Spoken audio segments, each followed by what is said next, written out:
Hello everybody and welcome to Roll an Ish. So, in this video I am joined by my son and one of my frequent players at my table, Killian. And we are going to do a video today about creating a character on D&D Beyond. Now, this would be a good chance for you to watch this video and build your own character. We're doing this video now because as we continue to build our class series on our YouTube channel, describing all the classes in the player's handbook and all the options that you get at all the levels for those classes, it would be beneficial for you to understand how to use that character sheet once you build your class and pick your class and start building your character. I think it would be good for you to understand what things like proficiency bonus, what armor class means, and just a general understanding of how to use your character sheet, because this is how you play D&D. So that all ties together. So if you haven't done so already, check out our class section on our YouTube channel and start watching those videos to figure out what you get at certain levels for certain classes. And then once you're ready to choose a class, you can come right here and we'll walk you through the steps on how to build your character on D&D Beyond. Now, you can print out 5e character sheets just by typing in D&D 5e character sheet into Google or your favorite search engine, and you'll get a paper sheet. But what's cool about D&D Beyond is it's free to sign up. I believe it requires a Google account to get started. Actually, no, I don't even think that's true. But you can create your character, and it already has everything from the player's handbook in it. And as soon as you come to the site and you're logged in, one of the first tiles that you see on this homepage is create a character. So we're going to go ahead and click on that. And we're going to get started by building a character through the standard set, because I like to customize everything about my character. And what it does is it starts with my username and in the character's name, which we can change. But this is where you want to talk to your dungeon master and find out what sources and content is available for the campaign that you're going to be playing. A standard set for my campaigns are going to be homebrew and Eberron content.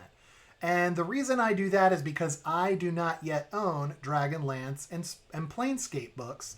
So I don't want to include their content because I might not understand what I'm looking at.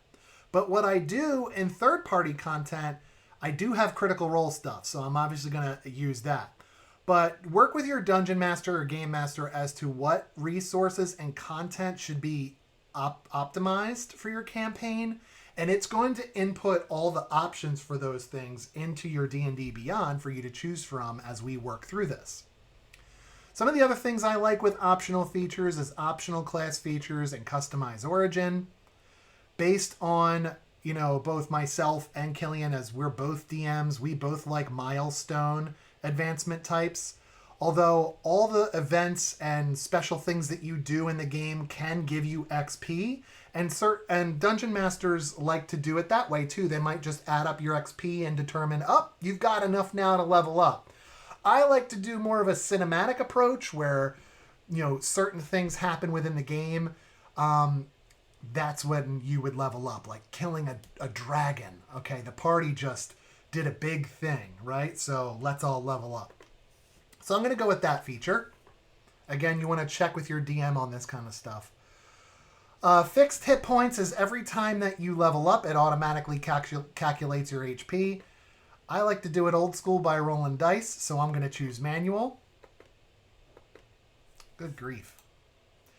And then I like feats and multi-class available and use encumbrance. That just means like I'm tracking how much things weigh, because if I'm carrying 500 pounds, how am I supposed to run and jump and fight and all that stuff, right? Makes sense? Yeah. And I like to have my modifiers on top because I'm using those more than I'm using the actual score. We'll get to that as we finish our character and look at our sheet. If you've watched some of our class videos, I've let it known that I'm a type of person that starts with class, not race. So we're going to go with that because for me, it's more fun to figure out what kind of, character I want to play. So Killian, and all these classes that are listed here now, Artificer is not in Player's Handbook. This is an additional class that is available through other resources that I own. So if you don't have that showing in your list, it's probably because you don't have like Eberron content where this class was introduced. So if you just have the Player's Handbook, you're probably going to have Barbarian, Bard, Cleric, Druid, Fighter, Monk, Paladin, Ranger, Rogue, Sorcerer, Wizard, Warlock, right? You might not have Blood Hunter. That is a class that is unique to Critical Role, which is why you see that Critical Role listed there, so you probably won't have Blood Hunter either. So, Kill, of the standard Player Handbook classes, what kind of character do you want to build today? I believe we go with something that I did for my very first character, and I believe we should do Rogue. Okay. Okay, so what we're going to do here is, when you're looking at the class, before you actually choose it, you can scroll here and see, what kind of hit die it has, what's your primary ability. It's recommending that you focus on dexterity. The saving throws that you're going to have proficiency with, meaning you're going to be automatically good at, is dexterity and intelligence. So maybe you focus on those two as you build your character. Maybe those are the two things that you put your effort in when we're building our attributes and things that we can do. But it gives you recommendations and it tells you all the cool things that you can get as you level. Let's just go ahead and add that class. Right off the bat, I'm going to go ahead and fix my HP because Player's Handbook says that at first level you get a full hit die. Now, rogues get a D8. Okay, now if you're using physical dice, they look like this. They're almost like diamond shaped. They have 8 sides, and that is why your hit dice here on D&D Beyond says a D8. So I'm going to go to Manage HP, and I'm going to say we rolled an 8 because the Player's Handbook says we get the full die at level 1. Now that's not my final HP because your health is determined by what you roll plus your Constitution modifier. So once we Mm-hmm. get to our abilities and we figure out what our Constitution modifier is going to be, we'll finally get our final HP, and we'll talk about that a little bit later. But here you can see we're starting at level 1, and for rogues get to choose 4 proficiencies.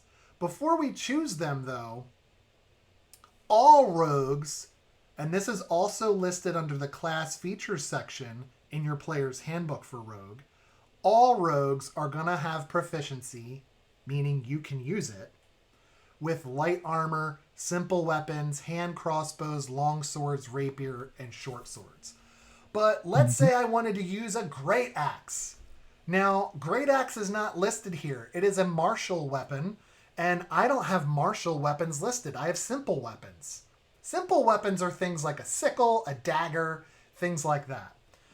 If I wanted to use a great axe, I wouldn't be able to do it because I'm not proficient, so I can't use it. With tools, I have proficiency in something called Thieves' Tools, and that's going to allow you to do what, Kill? Thieves' tools would allow you to lock pick a chest, perhaps that is locked, a door that is locked, disarm traps. If say a chest is trapped, you could disarm it, and then if it is locked, you could lock pick it and open it and see what's inside. Thieves' tools can do many things, Cool. and they're pretty. Awesome. And we have proficiency in dexterity and intelligence saving throws. We'll get to that and what that exactly means in a little bit. But in a nutshell, there are certain effects that could target an area that you're in. And rather than that just affect you automatically, you have a chance to evade that effect or dodge that effect. Maybe it has damage. Instead of taking full damage, maybe you take half damage because you dive out of the way. That would require a dexterity saving throw, right? That's what saving throws mean. So a rogue being quick and agile would be very dexterous and would be good at something like that. So you automatically get that as an option here. and then you have 4 skills that we can pick from to determine what our rogue is going to be good at. So, of these choices that are listed here, Kill, what are some of the things that you want to pick for this rogue and why? I believe for our rogue, we should select deception and persuasion so that you could deceive to somebody lying about how much something is worth if you want to buy it. In persuasion, saying if you want to lower the price of something like a armor or a weapon you want to buy, and if you succeed on a persuasion check allowed by your DM, they would probably lower the price by a little bit. Mm-hmm. For another skill, I would like to add is sleight of hand. Sleight of hand is good for uh, lock picking, stealing from somebody. Like, say you're talking to someone about the city that you live in, like Neverwinter, that's a big city, or Baldur's Gate, that's pretty popular. And you want to pick their pocket while you're talking to them. You could do sleight of hand, and if you succeed on that check, you could pick their pocket and take their gold, which is pretty smart. Mm-hmm. And I see where you're going with this already. You want your rogue to be a good talker with deception and persuasion. So you can Mm-hmm. boldly approach someone and start conversation like just being a nice person. Little do they know that your hand is now reaching around to the side where their pouch is located and are picking their pocket. And if Yeah, you're successful on that kind of skill check, you might walk away with that conversation with a little gold and them being none the wiser. You get one more skill check. So, what is something you want to choose here? I believe something that would be nice for a rogue, and is pretty common for people when they choose rogues, would be stealth. So, as a rogue, you are usually the person in your party to sneak around and sneak attack somebody, or like hide behind a bush and like wait for your party to um like attack this person, and you could jump out of the bush and surprise them, Mm-hmm. or just like sneaking around like a bank if you're robbing a bank. So your rogue is gonna be good at sneaking around, hiding in the shadows, using the world around them to move and try and stay undetected. They'll be good at picking pockets, picking locks because they're dexterous with their fingers and their hands, right? And then Hmm. they're going to be good talkers because you get caught, you might want to talk your way out of it, or use your persuasion to haggle price or distort a value of something you're selling or trading. So I see where you're going with this, and I'm into it. The next Hmm. thing you get to pick at first level is expertise. And expertise, of the 4 skills that you chose to be proficient in, you could become an expert. So let's talk about proficiency bonus because that's part of our character sheet. You get a bonus for things that you're good at. So when you make a skill check and you roll to find out if you're successful, you get to add your proficiency bonus to that skill because it's something you're extra good at. What expertise does is doubles that proficiency bonus because you're an expert at said thing. So you're really good. And as you level up and you become more of an experienced adventurer, your proficiency bonus grows. And so your ability to successfully do that skill will also grow as you level. If you're an expert in that skill, it's going to become more and more likely that you're going to be successful because of your expertise. Of the 4 things you chose, deception, persuasion, sleight of hand, and stealth, there is a 5th option listed here called thieves' tools. Now, this is something that is listed only for rogues at first, and thieves' tools are just exactly what it sounds like, right? It's a standard set of tools that rogues use to do the things that they're good at. So you might have a set of like utensils that help you pick locks or disarm traps, and that's where you keep them. Maybe you roll it up in a bit of leather and you tuck it into your sleeve, and that's where you keep your thieves' tools. Dexterity checks using thieves' tools to disarm a trap, to pick a lock, things like that are going to require your use of them. So that's why that's listed as an option here, because all rogues have proficiency in thieves tools. So because you get that automatically, it's in the list of options for expertise, if that makes sense. So you get to choose two things you're an expert at. What would you like to choose? First, I would like to choose stealth because as a rogue, stealth is very used when sneaking around. If you want to surprise somebody, attack somebody with extra damage with sneak attack, which we're going to talk about next. And it's like very important for sneaking around. And I believe having expertise in stealth would allow you to have a higher probability of succeeding a save or like DC difficulty class Mm-hmm. for sneaking. Okay. So And what's the other second, thing? I would. You go. I was just gonna say, what's the other one you want to choose? Oh, yeah. The second one I would like to choose would be. hmm, I would choose what I believe is my also most commonly used thing would be deception.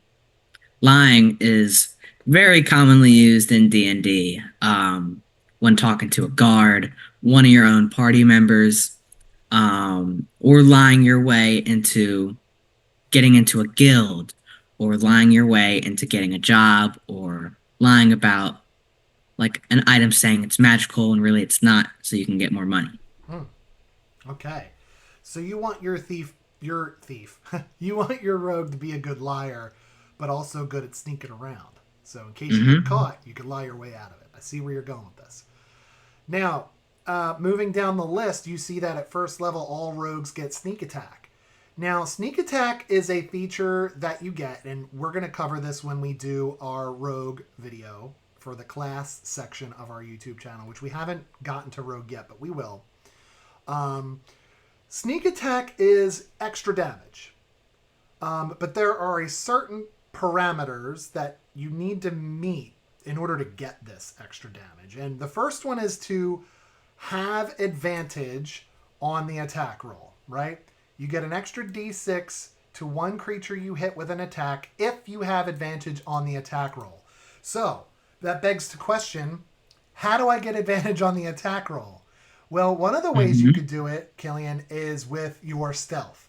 So maybe it's your turn in combat and you haven't been contacted in the encounter by any enemies yet. And so you're like, okay, I want to go attack that guy. He's in my range and I want to surprise him. As your dungeon master, I'm going to tell you, okay, make a stealth check. And you'll roll your stealth, which turns out not only are you proficient in stealth, but you became an expert in stealth. So chances hmm are you're going to have a high rate of success being sneaky. But maybe you're behind a bush. Maybe you're in the shadows. There's got to be a reasonable explanation as to how you're going to sneak up on him, right? Yeah. So if you do, you get advantage if you're successful on that stealth check. You get to attack with advantage, and that's where this extra d6 of damage is going to kick in. The second way is going to say you don't need advantage on the attack roll if another enemy of the target is within 5 feet of it and that enemy isn't incapacitated. So let's say my character is fighting that enemy that you're targeting and I'm within 5 feet of that enemy. If you come sneaking or not right within 5 feet, because I'm within 5 feet of the enemy, he's focused on me, he's not really paying attention to you approaching, you get sneak attack. So Yeah. it's good for rogues for, if there's multiple enemies in combat and the party is engaged in fighting, rogues are good at being that helper that comes over and helps you fight your person because you're within 5 feet. They get to sneak Yeah. attack because they're focused on someone else, not you. So hmm what's great about sneak attack is as you level up, this is one of the things that is also going to follow you and level up. It's not at every level, but at certain intervals, your 1d6 sneak attack becomes a 2d6, becomes a 3d6, becomes a 4d6. So as Yeah. you level up, your sneak attack is going to increase, which is going to maximize and increase the amount of damage that you put out. So that is a very cool feature that all rogues get. all rogues also get Thieves' Cant. And so Thieves' Cant can be easily explained by being a code, a dialect, or a set of jargon, like words strung together, that rogues speak to each other that no one else can understand. It's almost like its own language. So if I'm a rogue and I'm passing his rogue in a tavern and I whisper something to him in Thieves' Cant, he'll get that message without anyone else around who doesn't understand Thieves' Cant knowing what we're talking about.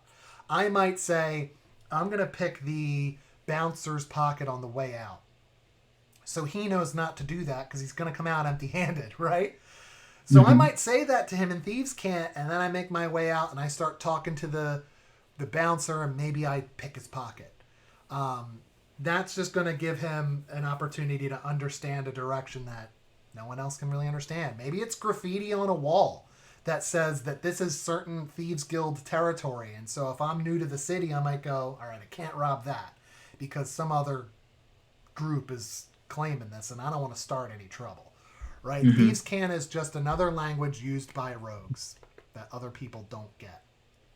What you could do in D&D Beyond is you could click this plus sign and it's going to show you all the other things that you get with your rogue at different levels. So if you're planning on leveling up in rogue and not multi-classing, you can see what you're going to get coming up. And this is really going to help you customize your character because maybe you want to stick to rogue or maybe you want to take a couple classes in something else and kind of mix those classes together to form like your perfect character. You can certainly do that. Just check with your DM and make sure that multi-classing is okay for your campaign before doing so. All right, so we've got our rogue picked out. And now that we know what we want to be, now let's start figuring out who we want to be.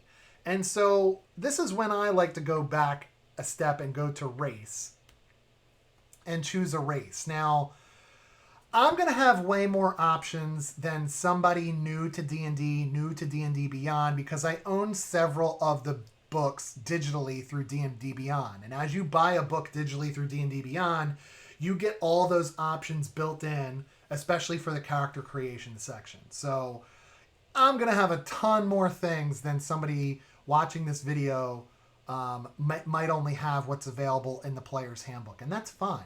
So, Kill, let's choose a race that's in the player's handbook.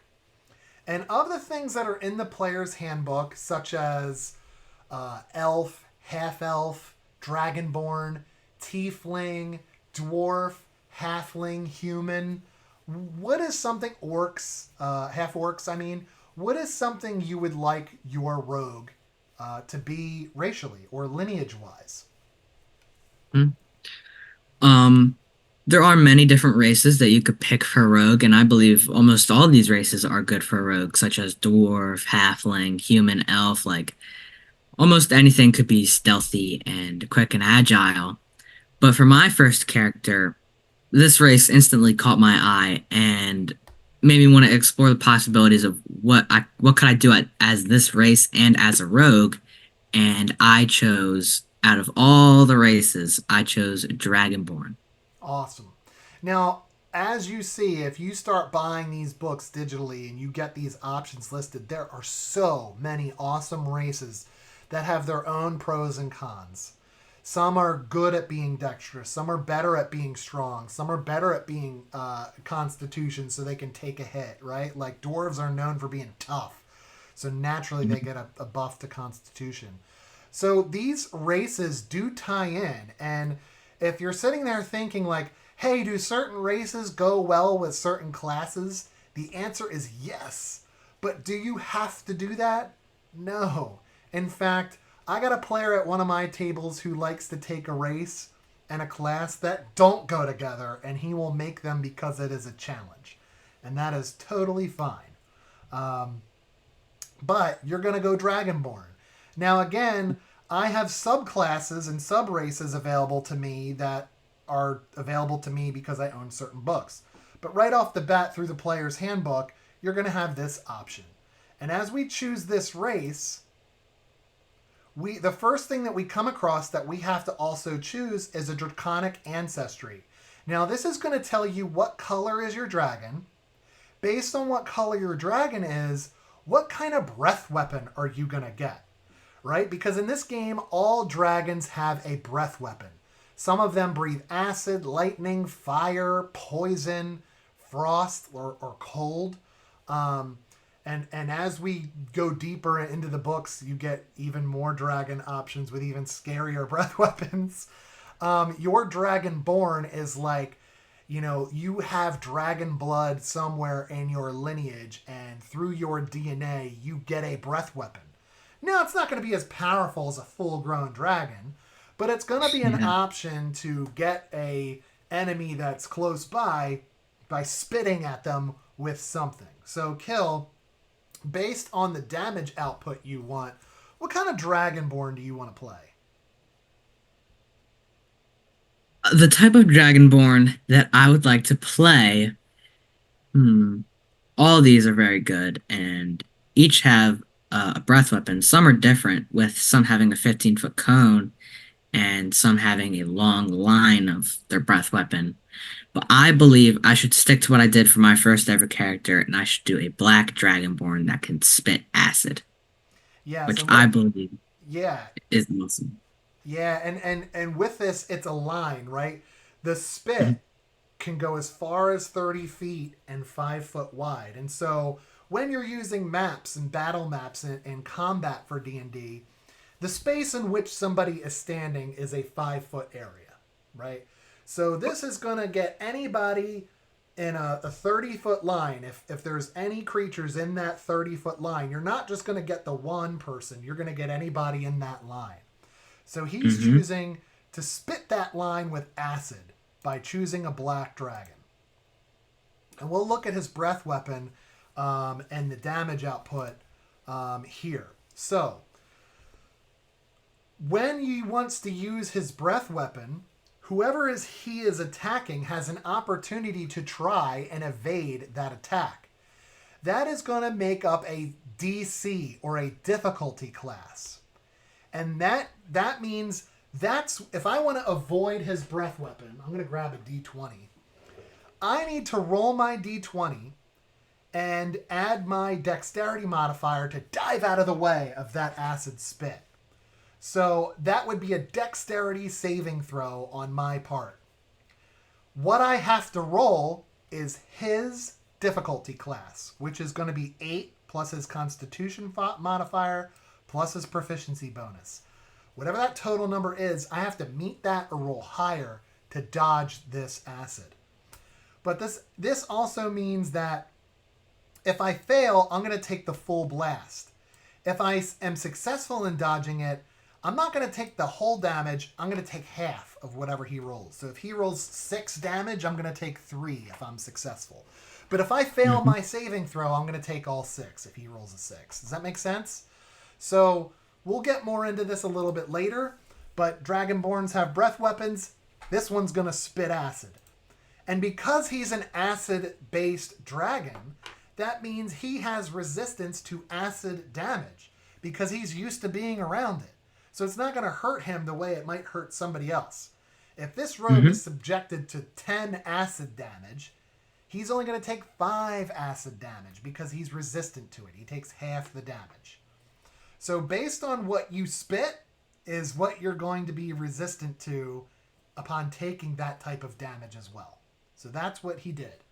All right, so we have a Dragonborn rogue. Now let's go on the line and see what we're going to be good at. Now, there's a lot of different methods for coming up with your statistics. Typically at my table, we're going to roll for it. And so if that's the case, we would choose manual or rolled. Now, typically, I know a lot of DMs do it different ways. Let me adjust my seat here. But what I like to do is allow you to roll 4d6. That's your standard square dice, 6 sides. You're going to roll 4 of them. And when you roll the 4, you're going to ignore the lowest roll and count up the remaining 3. And that's what you get. Or you could use standard array. And that's what we're going to use today for the sake of not needing to roll a bunch of dice. I know, right? Rolling dice is the funnest part about this whole thing. But to move Yeah. this video along, we're going to use standard array, and that's D&D suggesting to us to use a certain set of points to build our character. And so we have 8, 10, 12, 13, 14, 15. 8 being the lowest, 15 being the highest. And we can determine which one of those is going into our 6 abilities. Strength, dexterity, constitution, which has to do with your health. Intelligence is how smart you are. Wisdom is how good you are at making decisions. And charisma is how good of a talker are you. Hmm. Now, Killian decided to take proficiency in deception and perception. So it would probably benefit this Dragonborn to be a good talker, to maximize his chances of succeeding in checks of that nature. But this is your character, Kill, so where would you like to spend your points? All right. So let's go from highest to lowest. Okay? So for 15, I believe we should do dexterity because every rogue, I believe, needs to be quick, agile, and if I do 15 and say when I level up, you can choose a feat or ability score improvement. If I choose an ability score improvement and I put that dexterity up by 1, it becomes a 16 and my modifier becomes from a +2 to a +3, which is a big difference to me. Now for charisma, I would do a 14 because, like the character build I'm deciding to create, charisma is going to be a very much used, what's it called? Ability score. Now, before you move on, you may have noticed that he chose 14, but the total is 15, and that is because Dragonborn as a race automatically get a +1 to their charisma. And that usually is because, and this is going to vary based on your campaign that you're in, based on the dungeon master that's running your campaign. Multiple factors go into this, but a lot of times Dragonborn, based on the setting, are a rare breed. They're not seen as often as humans or elves or dwarves might be seen. And so when people see a Dragonborn out and walking around, sometimes they might be a little bit intimidated by them. And so that adds to their charisma naturally because they might just be scary looking. You can put makeup on and dress nice as much as you can, but sometimes the rarity of the Dragonborn might lend to its charisma just because it's lesser seen in D&D type settings. It's not always true. You could be in a campaign that is all Dragonborn. Okay, well, you guys have stuff in common then, and you're still going to be charismatic for the most part. So you get a little buffer. Hmm. You get a little buffer there. Actually, And certain races are going to have certain buffers already built in. So what would be your third area of focus? actually, can you click on charisma one more time for me, please? Mm-hmm. I would like to change it from a 13. Oh, no, from not from a 13, from a 14 to a 13, because since I get that +1, it becomes a 14, and 14 or 15 are both +2. So that means if I decide to go down one, but it's a 14, there's no difference. Mm-hmm. So now I can select a ability score that could be a +2 from a 14, which Well, I believe is very good. that's a good strategy. So for those of you watching at home, every time your ability is an even number, you get to the next modifier. So if you're a 10, you have a modifier of +0. If you're a 12, you get a +1 to your rolls. If you're a 14, you get a +2 to your rolls. 16 +3, 18 +4, 20 is the max. That's a +5 modifier that you can add to your roll. So the better you are at some of these skills, the higher your modifier is, the more you can add, the chances are you're going to be better at that skill. Does that make sense? So Killian's taking a strategy here, knowing that he gets a +1 buffer to charisma and saying, you know what, I'm going to pick a 13. Because of that +1, it's going to put me up the next tier. And now I can spend that 14 somewhere else. So that's pretty smart strategy. Where would you like to put that 14? I would like to put that 14 in Constitution because as a rogue, you get a die 8 for HP, and that's not really a lot because some races get D10 or D12. Hmm. So I would like to have a high Constitution, which adds to my HP, which would allow me to have a higher HP overall. Okay, that makes sense to me. You've got three more to go. I believe the next highest you have to choose from is a 12. Where would you like to put that? For the 12, I would like to put that at strength, mostly because I know that once you put it at 12, it's going to become a 14, due to Dragonborn being known to be bigger and stronger than a lot of other races. Yeah, so you automatically get that buffer there. So Dragonborn get a +2 to strength and a +1 to charisma automatically. Um, Again, this is going to lead into why Killian and I both always pick class first because we're focused on like what do we want to be, and then we'll go to a race that might be complementary, like a Dragonborn. And now he's making an overall pretty athletically strong and gifted Dragonborn, which makes sense for somebody that is going to be a rogue, this Dragonborn. So, Kill, you've got a 10 and an 8. So I don't know if your Dragonborn's going to be so smart or a good decision maker, but that's where we're going. Where would you like to put your 10? Yeah. Um, so for my Dragonborn, I would like to put 10 at intelligence only because I believe he's not smart, but he's not dumb either. So he would have the average intelligence. Okay. But he is not that wise, it seems, being a rogue. So I would give him an 8 for wisdom. Yeah, he's a risky decision maker, right? He's going to go right up to somebody and make conversation with them, and while talking to them, pick their pocket. Now, that is a risky decision, and that means he's not so wise. Odds are he could be successful, and that's great, but it makes sense what you're building to have wisdom be what we call the dump stat, the lowest one. Hmm. Okay, cool. So that is how standard array works. Certainly, if you're rolling for your abilities, that's fine too. Just remember, you could just be rolling three, add them together. That's your score. Plug them in. Or maybe you roll four to increase your chances of higher rolls. Drop the lowest one, add the three others, and start plugging in those numbers elsewhere.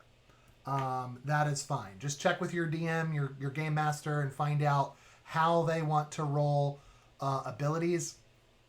Typically, this is done at session 0. So the very first session of a campaign where they go over the campaign setting and you do character building. I like to walk around the table as a DM and watch people roll if they're going to roll their stats, Hmm. just so I don't pick up any cheaters. Oh, you got all 18s? That's amazing. I like to do that, but standard array works just as fine to keep your character balanced. Okay, and so now we can see our modifiers listed here. And now we get into the description of our character. Now, in your player's handbook, there is an area dedicated to backgrounds. And certain backgrounds are mainly designed to help you roleplay, right? Choosing a background might give you an additional language to speak or a tool to use or maybe a proficiency in a certain skill because of your background in that skill. But mainly it's going to help you craft your backstory, give you some skills that you could utilize in non-combat, so downtime, rests. Maybe you're good at crafting and you make things. That would be something you do. So in your player's handbook, there are a number of backgrounds that you can choose from. Again, looking at my screen, there's going to be more options because I have many of the source books which include additional backgrounds. So if you're looking at one on my screen and don't see it on yours, that is why. All right, Kill. What kind of Hmm. background are you going to give your Dragonborn? And based on that option, we're going to see what we get. There are so many to Yeah. choose from. Hmm. Some come from different books, as you know, Mm-hmm. like Witchlight Hand that comes from Wild Beyond the Witchlight. Wild Spacer comes from Spelljammer. Spelljammer. Yeah. And I believe from the ones that come from the player's handbook, I believe that usually criminal slash spy is used the most for rogues because they steal and do things like that. But I would like to choose urchin. Okay. Now, when you choose urchin, the description is going to give you a little bit of background as to what that is. And this urchin, you grew up in the streets alone, orphaned and poor, had no one to watch over you or provide for you, so you learned to provide for yourself. And it goes on, and I'm not going to read the whole thing, but it goes on to kind of guide you as to like help you craft your background and your backstory. So he's making a dragonborn that kind of had to like rough it on his own. Hmm. Like an Aladdin-esque story where he had to fend for himself for a while. Because he's an urchin, he has additional skills that he might be good at. And because he's a rogue and he's chosen 4 skills to be good at already, those aren't listed here. So he has other ones to choose from. So you get to pick 2. And what do you think would be go well with your urchin background? Fending for yourself. Being a dragonborn and being alone all of his life, and him having a high dexterity, high strength, and high charisma means he must have like trained throughout his life to be stronger and not be like skinny or like under malnourished. Mm-hmm. So since he's strong and buff and he's a black dragonborn, so he's also probably scary, I would do intimidation. Okay, leaning in on the charisma there. What Hmm. else? And then I would like to choose acrobatics because as a rogue, you would need to move around a lot, run, maybe do some backflips here and there. And I believe acrobatics is very good because it is dexterity based. Awesome. Okay. You are, as an urchin, you are proficient with a disguise kit. So if you get your hands on one, you can disguise yourself and try and pass yourself off because you are a liar. Your deception is pretty high. Hmm. But being an urchin, you want to Hmm. disguise yourself because maybe you're wanted.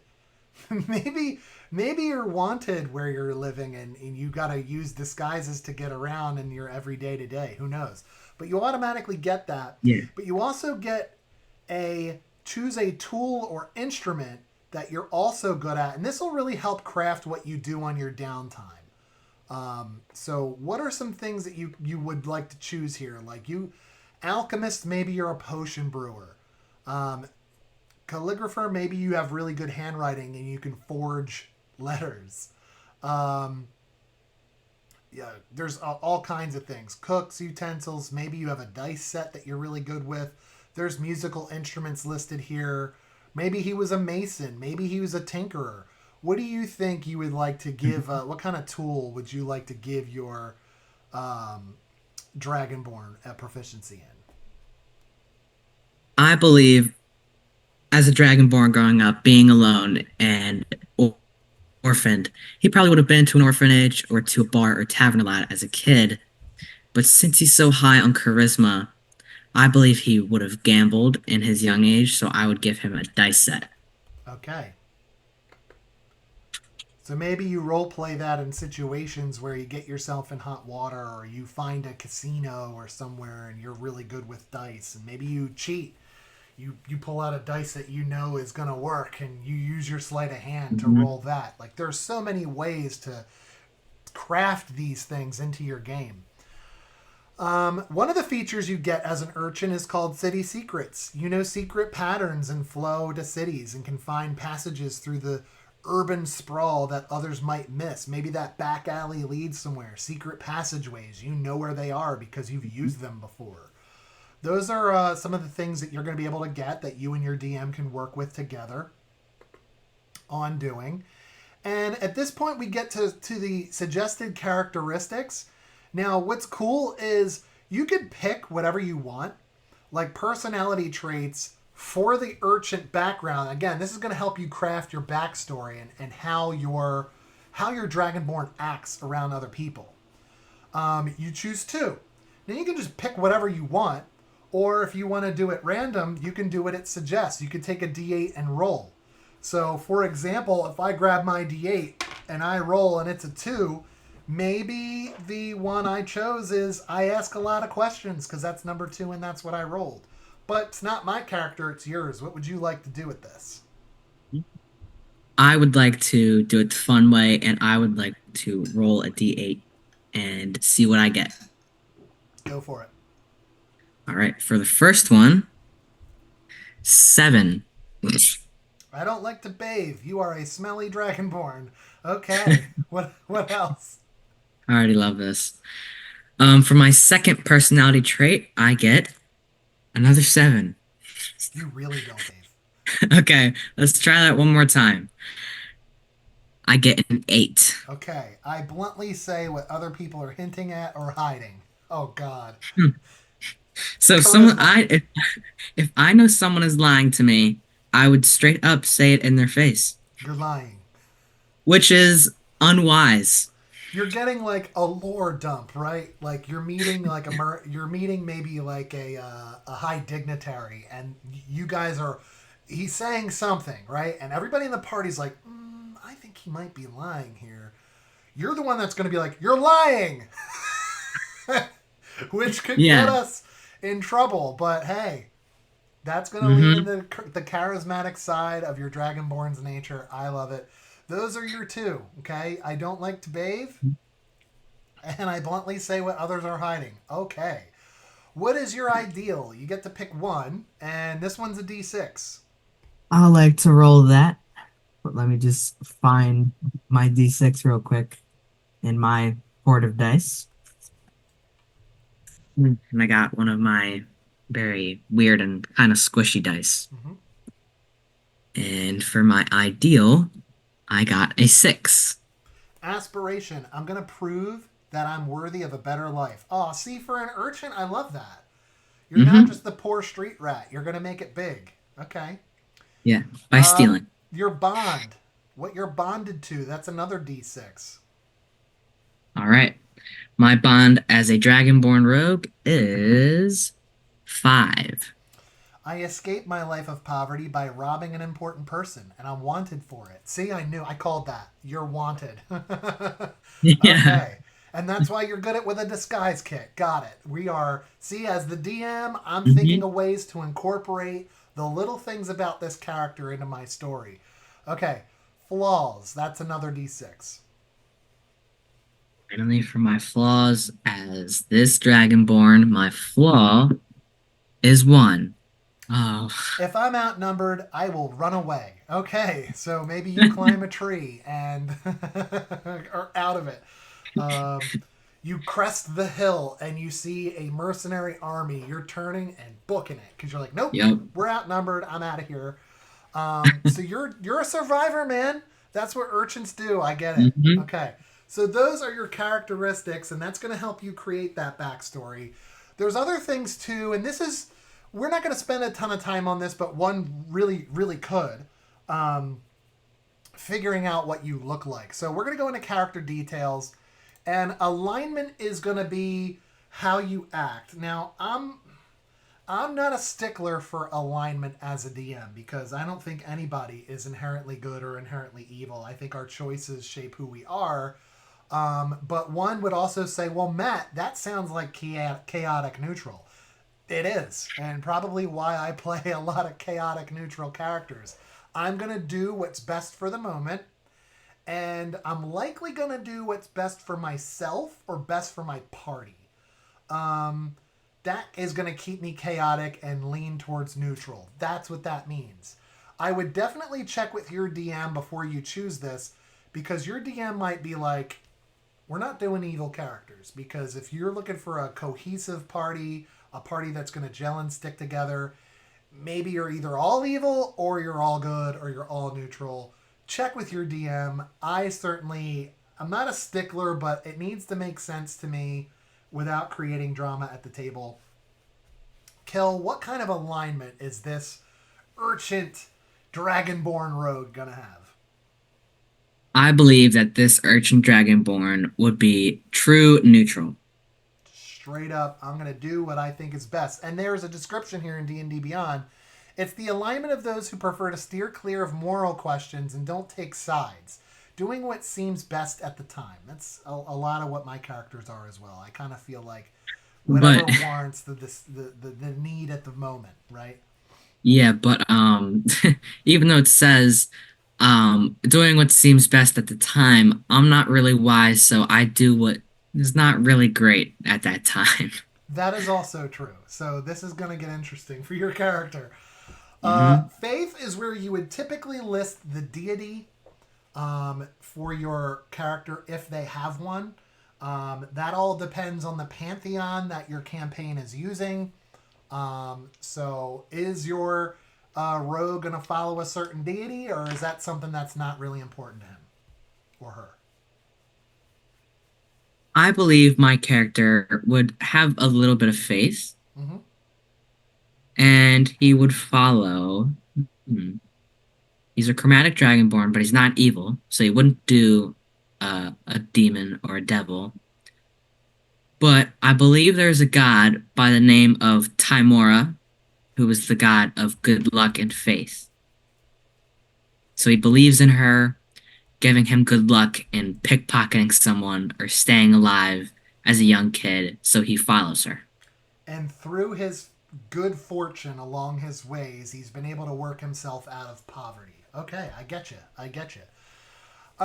What kind of lifestyle would he be? Now, wretched and squalid would probably be where he started. Where is he now, he or she?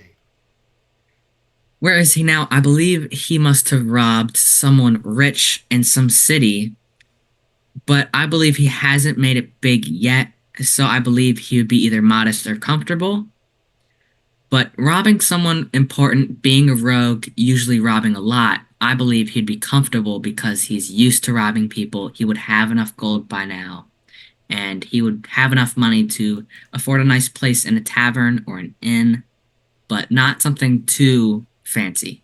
Yeah, so this is going to lean in, and the way I treat this anyway is when somebody chooses a lifestyle, this is typically what I'm going to charge that person should they want to go and have a good meal in a tavern or an inn somewhere and get a room for the night, right? All right, for you, it's going to cost 2 gold, right? Because this is going to be the type of room that you're accustomed to, right?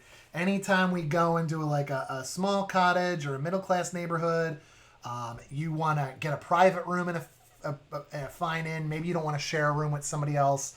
It's going to cost you about this much to do so anywhere that you go on average, right? That's where Mhm. I, as a DM, am going to use lifestyle. And I'm going to be like, okay, you want to get your own room?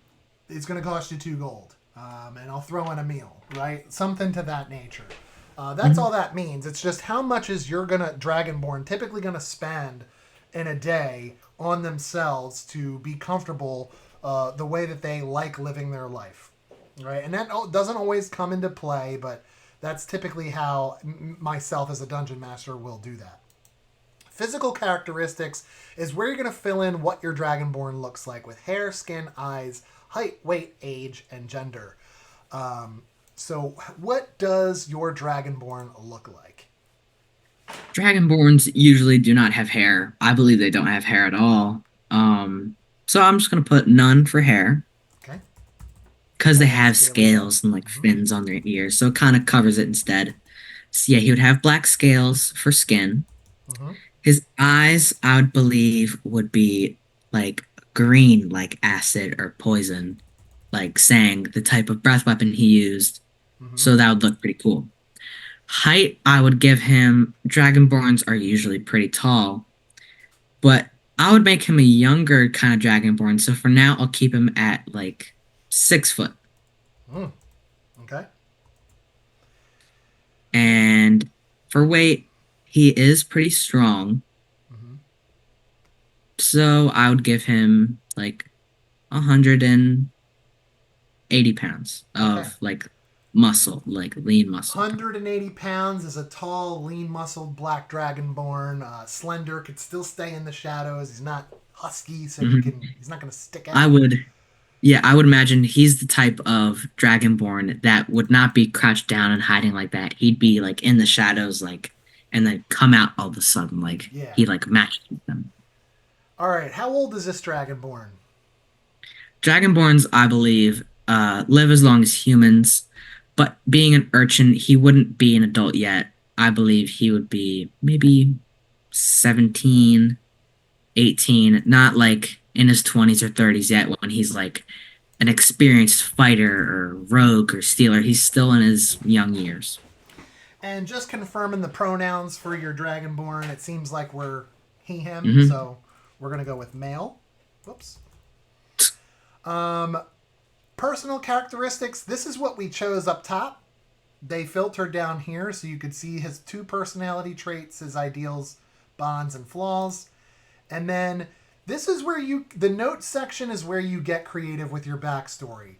Does he belong to an organization? Does he already have established allies where he lives? Does he already have enemies? Maybe the wealthy person he pickpocketed. Give me some more of the backstory, and then there's an other section for maybe you to take notes during the sessions or put some customized items in here that he might have. This is where you would be filling out that kind of stuff. We're going to skip that and keep moving on to equipment, and then we'll be done. So starting equipment, this is also going to follow the player's handbook. There are 2 ways that you can do it. Based on your build, you can have a gold allotment and then spend that gold on your starting equipment, or you can use the player's handbook to just take the recommended options that your adventurer starts with. And that's what we're going to do. So when you click on equipment here, you get the options that are listed in your player's handbook. So you get a rapier or a short sword. Now a rapier, for those who don't know, is that thin, long blade that like pirates would use, like that buccaneer type sword. Usually has a handle that covers the fist. Or a short sword, which is exactly what it sounds like, a standard sword with a shorter blade. What would your Dragonborn be wielding? I imagine a rogue would usually use a rapier, but Dragonborn being more buffer, yet he is still finesse, I would do short sword because it's not a great sword or something that's really massive, yet it's still a sword and it is smaller, so it's not like he has to use 2 hands. It's something short and he can use like quickly. Okay. The second option you have is a short bow with a quiver of 20 arrows. So it's going to be a bow that shoots short distance, hence the name short bow. Or a short sword. Do you want 2 short swords or do you want to have a ranged weapon? I would believe I would like to have a ranged weapon. Okay. Now, the next set is pretty standard for just about every class. You have the option of a Dungeoneer's pack or an Explorer's pack. You know, clerics would have an option of a priest's pack. Rogues have an option of a burglar's pack. And that just determines like what's already in your backpack. And usually it's going to be standard like bedroll, some rations, maybe some torches, and some other things that might make sense for this kind of build. What are you going to choose? Being a rogue, an urchin growing up in a certain spot all of his life, I would believe he wouldn't have Explorer's Pack, he wouldn't have Dungeoneers, I believe he would have a Burglar's Pack. Now, when we select that option, it tells us exactly what's in that backpack.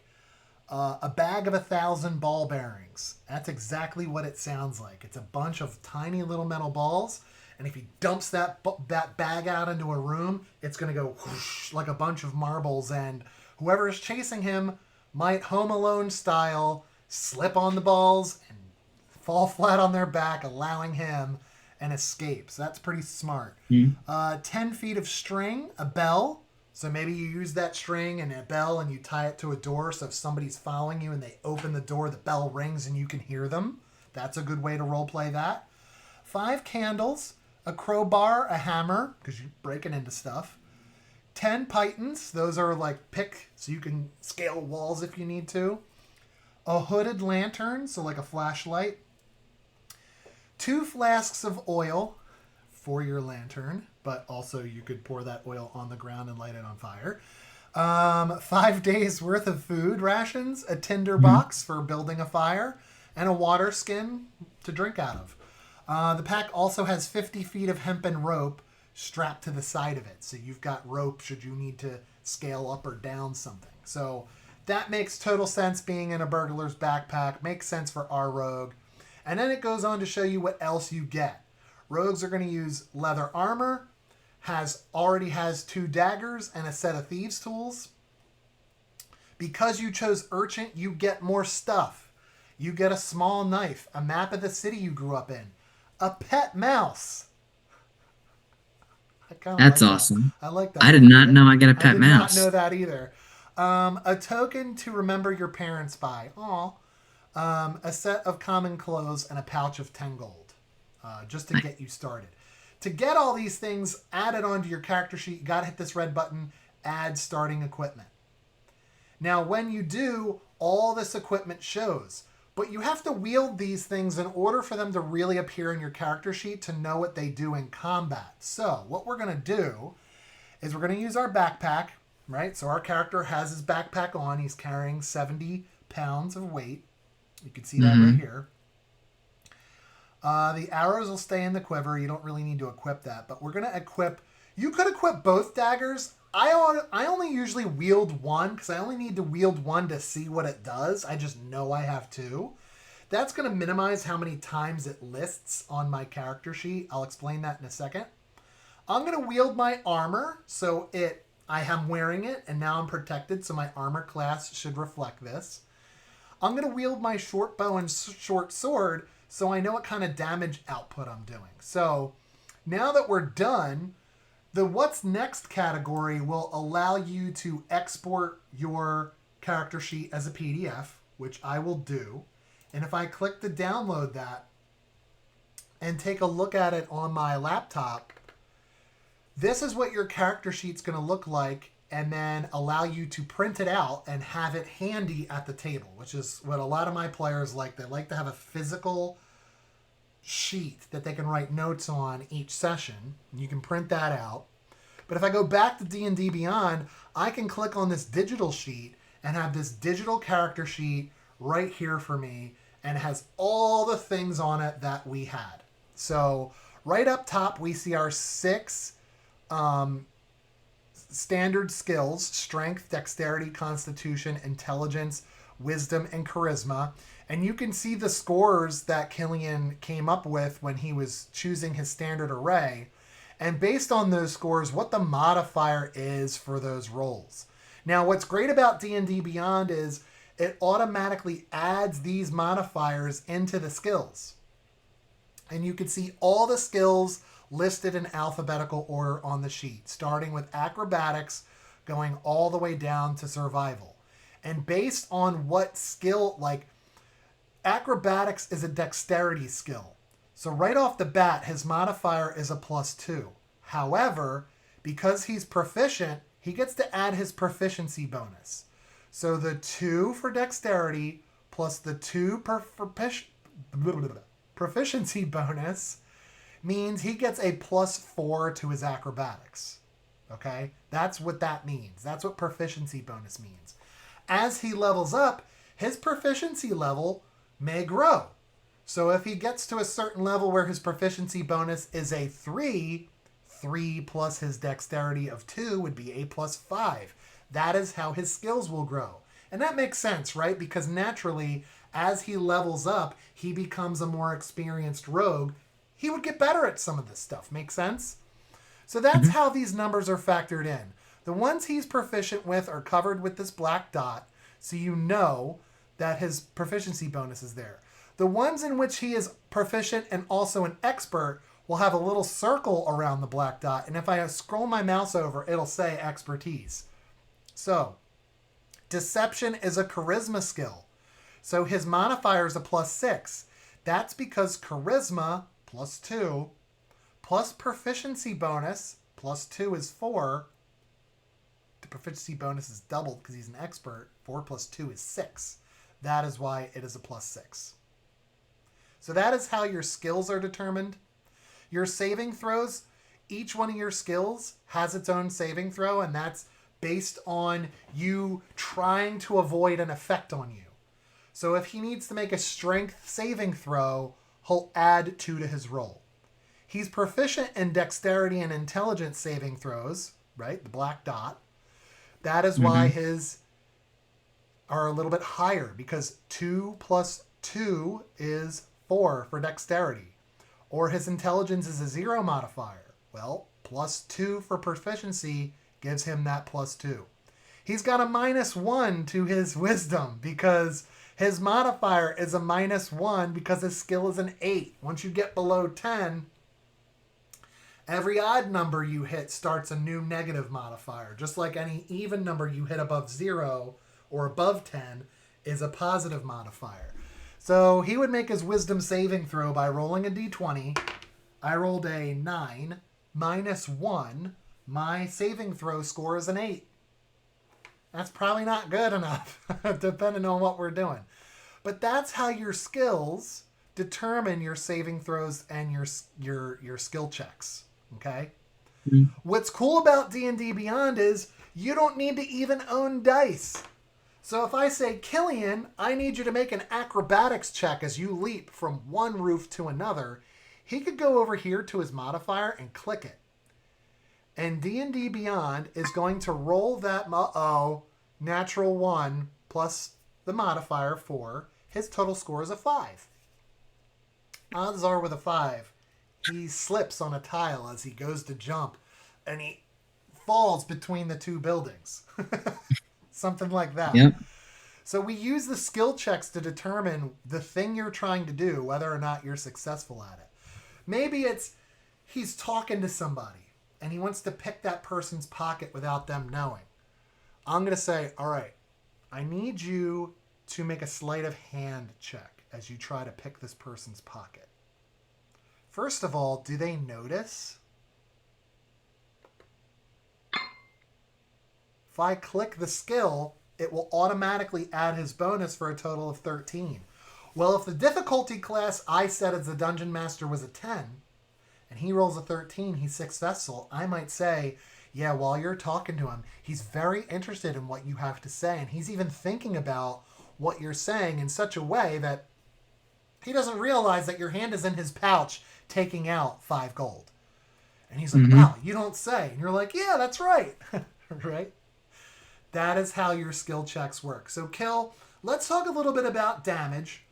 As we look at all the things we were wielding. Remember I went through our equipment and I hit wield, wield, wield? Mm-hmm. The first thing is armor class. So armor is a 13, and if I click on it, it's going to tell me where I came up with that number. So standard armor starts at 10. And that's right here in the description. Your character's AC equals 10 plus his or her dexterity modifier. Killian's is a 2. Plus whatever armor you're wearing, it's bonus. And you can see here, his dexterity modifier is a 2. His armor would have put him at an 11 instead of a 10. So 11 plus 2 is 13. That's his armor class. So what does that mean? If I'm attacking him, my roll to hit needs to equal or exceed his armor class in order for me to hit him. So if I'm making an attack roll, and let's just say I have my monster has a weapon and it's a +5 to hit. I rolled a 17. A 17 plus 5 is 22. My 22 beats your armor class, so I hit you. Right? That's what this is. If he wants to hit me with a dagger, he needs to beat my armor class. So let's pretend my armor class is 13 and he wants to hit me. If he just clicks on this weapon modifier, he just rolled a 20. 16 plus the 4, that modifier for his weapon, is a 20. If my AC is 13, he hits. Okay, you hit. What does that mean? Well, now you get to do damage. And every time that you have a weapon, that weapon has a certain damage roll for it. And this dagger is going to do 1d4 plus 2 damage. So if I say, all right, great, Kill, you hit, he's going to roll the damage by clicking on the damage. He rolls a 2 plus 2, because his weapon is a d4, 2, plus 2 equals 4. So he does 4 damage to me. And because that weapon is a dagger, it's piercing damage, right? Because the point of the dagger goes in. I just took 4 piercing damage. So what I would do is I would go to my current and my hit points, and I would reduce it by 4. So now I have 6 hit points out of 10. And another way to do it is maybe I heal or maybe I damage, you could just type it in here and hit apply. Mm-hmm. And that'll calculate it that way. Okay? So that's how to read your character sheet. Your attributes are up here, your saving throws, your skills. These are some of your senses. That's important to your DM. So without you rolling anything, what do you standard get? Like, are you perceptive? A 9 is kind of average. So would you see it? I don't know, maybe if it's easy to spot, right? Otherwise, I might have you roll if you're looking specifically for something. And that's where your perception roll would come into play, which yours is a -1. But it's going to list my proficiencies in this box. What can I use, right? So if you're like, Matt, I really want to buy a greatsword, I'm going to be like, you can't because you're not proficient with it. You can't use it. You can buy one for someone else who can, but you can't use it because that's what proficiency means. Outside of your weapons that you're wielding, there are other actions based on your class. So for Killian's sake, he has a breath weapon. And he can inhale a 5 by 30 foot line. And in order for me to dodge it, I need to succeed on a dexterity saving throw, and I have to beat a difficulty class or DC of 12. That means I got to roll a 12 or higher to avoid it. Otherwise, I'm going to take 2d6 acid damage. At certain levels, it increases. So at 6th level, it increases to 3d6 damage. At 11th level, it increases to 4d6 damage. At 16th level, it increases to 5d6 damage. So let's say, Killian, you got 2d6. Go ahead and roll 2d6 for that damage. I need to make a dexterity saving throw of 12 or higher. So in D&D Beyond, I'm just going to click on my dexterity saving throw modifier, and I need a 12 or higher. Uh-oh. Natural 1. I fail. My modifier doesn't matter. In combat, if I roll a natural 1 on a saving throw or an attack roll, I miss. That is a critical miss. Just like rolling a 20, the highest on a 20-sided die is a critical success or a critical hit. Natural 20, we call it, right? Automatic success. Doesn't matter what the AC is. Doesn't matter what the DC, the difficulty class was. Natural 20, I succeed. But not in this case. I fail. No matter what my modifier is. 1 is a fail. I'm taking 2d6 damage. So I might describe it as the dungeon master. Okay, your dragonborn opens up his mouth. What does it look like, Kill? He opens up his mouth. You see his throat kind of expand almost like a frog, and you see like green like start to like bubble and like almost like bubbles like in his throat start to pop out as like he like breathes in, and then it pushes out as you hear it like from the back of his throat like whoosh, and then like it comes out in a straight line and goes 30 feet, and it stinks. It's disgusting, and as it like hits the person or the ground, it starts to melt away and sizzle. All right. So what damage did you roll? 8 total. 8. So I would take 8 damage. Uh-oh. I'm at 6. So I'm going to take 8 damage. That reduces me beyond 0. I need to make a death saving throw. Uh-oh. I'm unconscious and I'm currently in the act of dying. What does that mean? This means I need to start making death saving throws on my turn. Now, this is standard, just going to be a d20 roll. I add nothing to it. If I roll a 10 or higher, it's a success. If I roll 1 through 9, it's a failure. If I get 3 successes before 3 failures, I'm going to be stable and alive. Still unconscious, but alive. If I roll 3 fails before 3 successes, I'm dead. Like, dead. I'm no longer dying. I died. I rolled a 2. Maybe my next turn, I roll a 14. My next turn, I roll a 13. Now, at any point between my turns, a friend can come and use a healing spell on me or try and dump a potion in my mouth, depending on what your DM will allow, and heal me. All right, well, now I'm not dying anymore. Maybe I get hit points out of it. Maybe I wake up. Oh, thank God. I saw the light, right? But 17. I have 3 successes before 3 failures. I am no longer dying. I am back, baby. Sometimes I might even go to 1 hit point at this point, but remain unconscious. You see the little death saving throw prompt goes away. But now I'm. Some things you need to know while you're down is, any hit on you is going to be a automatic fail. Any critical hit on you is going to be an automatic 2 fails. So when someone's down, you want to get to them and heal them quickly as possible, because bad guys, just because they knocked you out, some of them won't stop there. They'll go for the kill. All right, that's the basic understanding of your sheet and how to use your character sheet. There are other areas of your character sheet that you can use. Like you can go to inventory and check on what you have available on your person or in your backpack. It's grouped, so if you've got your backpack, you can move things to your backpack or from your backpack to your hand. You can do stuff like that. Features and traits are going to explain what you chose. So we see our proficiency choices here, our expertise choices. We see the sneak attack that rogues can do. That's a feature we have. Thieves can is a feature we have. Because he is a black dragonborn, it also shows his racial traits of being a black dragonborn, being able to spit acid, having resistance to acid damage down below. The description section allows you to see his background and what his description of his character is, his ideals, bonds, flaws, and personality traits. His notes section is here where we can see his organizations, allies, enemies, his backstory. All that fun stuff is accessible through a click of your button. Most D&D playthrough shows you're going to watch on YouTube or Twitch are going to utilize digital character sheets, digital dice rolling. D&D Beyond is great for that.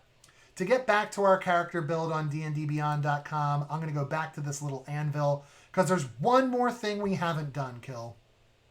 Mm-hmm. We got to name our character. Now, there are some suggestions down here based on him picking Dragonborn, and it's generated through Fantasy Name Generator, and you can click the Suggest More to get more options, but you can make up your own. This is a free field. You can type in it. What are you going to name this Dragonborn? I believe we should name him what my first character's name was, and that's Neurixius Rogar. All right, so those of you not familiar with Dragonborn, Neurixius is the clan name, and it goes first, and Rogar is the personal name, and that's Rogar. So as he introduces himself to people, he would tell them, people call me Rogar, right? And that's what you can do. Now, once you have that, you can go to your digital sheet. Our character is complete. There are more things that you can do, like customize your sheet by clicking Manage and going to Sheet Appearance. You can change the color of the borders around your boxes here on your sheet. You can change the background image that's like back here. You can put a frame around your photo. You can do whatever you want, but your character is ready to roll and ready to play with right now.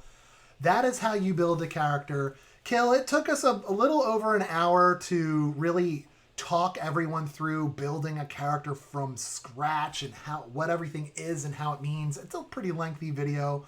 But once you get used to this and do this once, and we make characters all the time now, how long would you say it takes you to make a character?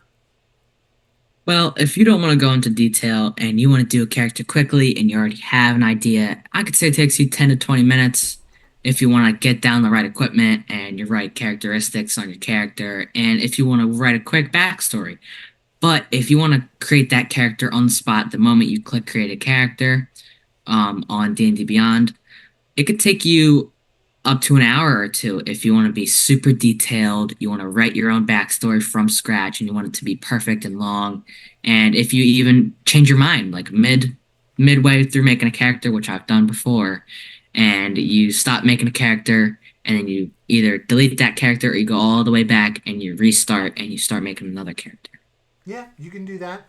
I mean, it all depends on the campaign that you're playing, right? Playing a long form campaign, it could take a year, 2 years. There's campaigns that have gone on for several years. You know, you might want to spend more time creating that character, crafting that backstory, and really get into it because it's going to help with the cinematic and thematic moments during roleplay. You know, quicker one shots. You're not so much going to, you know, worry about your backstory. It's just going to be something quick to play and not really have long form. It might take you 10, 15 minutes or so to make a character. But now that you have the details, folks, if you're new to D&D, you could watch this video, you know, side by side as you build your own character. We'll walk you through it and explain how to use it and what that might mean. Have fun with it. D&D Beyond is a great tool for this. It's starting to include a lot of third-party content that writers and creators outside of Wizards of the Coast have to offer. And the fact that they're including that in this application is so great and useful to really help us as players customize what we're looking to do and looking to build with our characters. So thank you for tuning in. Thanks for sticking with us through this video. I know it was a lengthy one, but hopefully those of you new to D&D get a lot out of this video. Feel free to drop a comment, like, and subscribe. Continue to stay with us as we build our class by class videos, our homebrew videos, and all kinds of D&D content moving forward. Thanks for tuning in with us and hanging out. We'll see you at the table. Bye bye.